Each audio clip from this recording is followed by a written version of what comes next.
Assalamualaikum warahmatullahi wabarakatuh. Hamdan wa syukranillah, assalatu wassalamu ala rasulillah. Kepada yang terhormat Ibu Mambaul Altimah, dan kepada yang terhormat seluruh rekan-rekan mata kuliah Manajemen Public Relation yang berbahagia, langsung saja saya Nisa Al-Mahmudah. Pada kesempatan kali ini saya akan mempresentasikan tentang pembelajaran sosial Albert Bandura.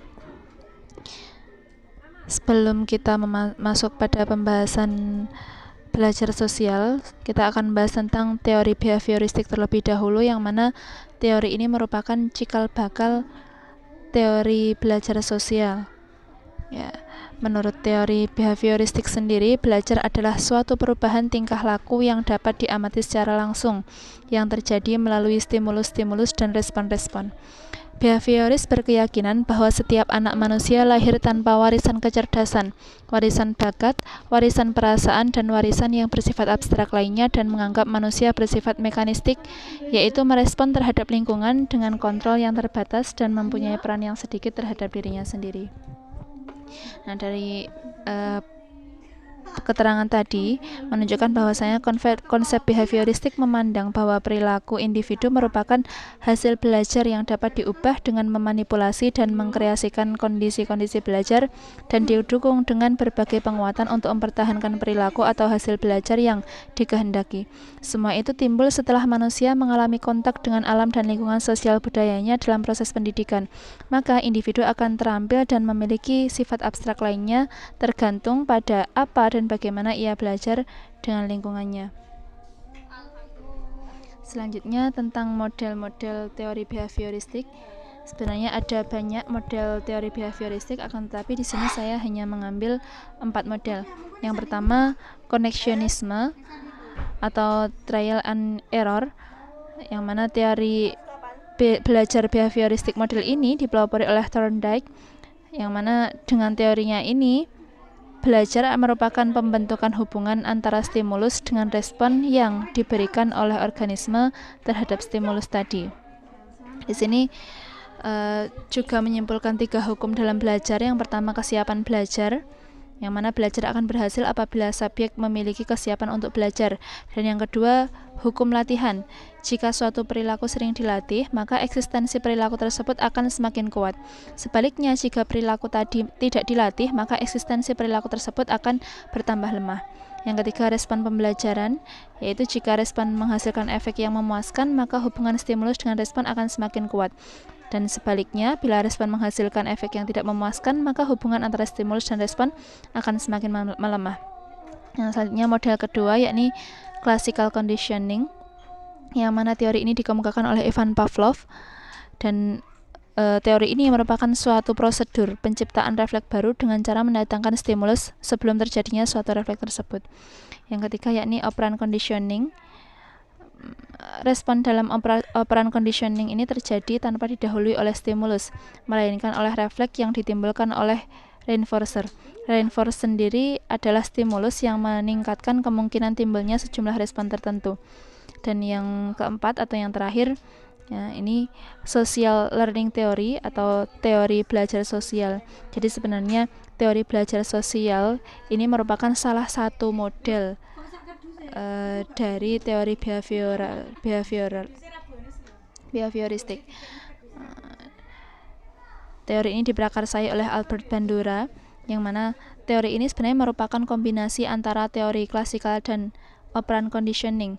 Hal yang paling mendasar dari teori ini adalah kemampuan seseorang untuk mengabstraksikan informasi dari perilaku orang lain, kemudian mengambil keputusan mengenai perilaku mana yang akan ditiru dan dilakukan.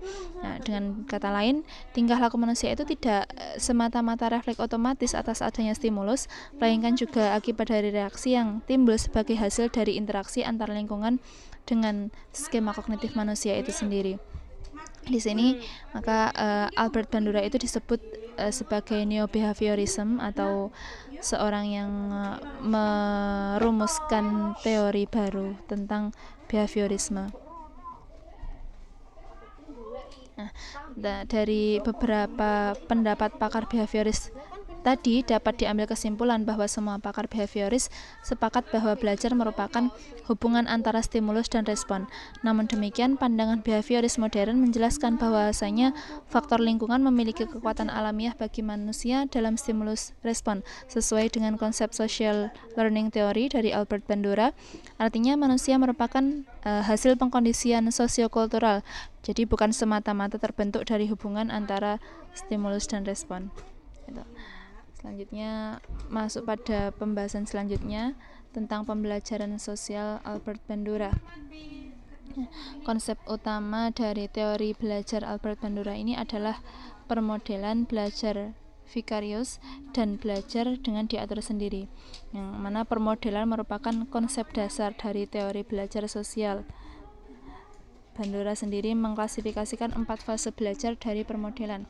Yang pertama fase atensi, yang kedua fase retensional, yang ketiga fase reproduksi, dan yang keempat fase motivasional. Nah, ini juga termasuk faktor-faktor penting yang harus diperhatikan ketika belajar melalui observasi. Ya, kita bahas dari yang pertama pada fase attention process. Sebelum meniru perilaku orang lain, perhatian harus dicurahkan kepada orang tersebut atau kepada model. Nah, perhatian ini dipengaruhi oleh asosiasi pengamat dengan modelnya.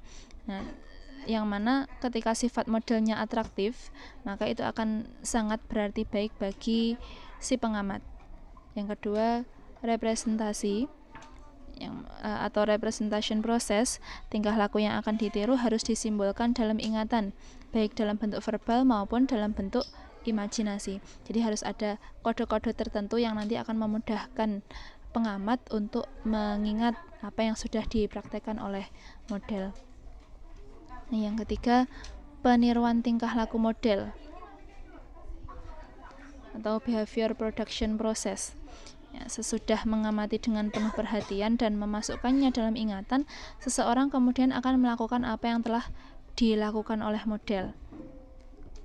Yang keempat, yakni motivasi dan penguatan, yang mana belajar melalui pengamatan menjadi efektif kalau pembelajaran memiliki motivasi yang tinggi untuk dapat melakukan tingkah laku modelnya.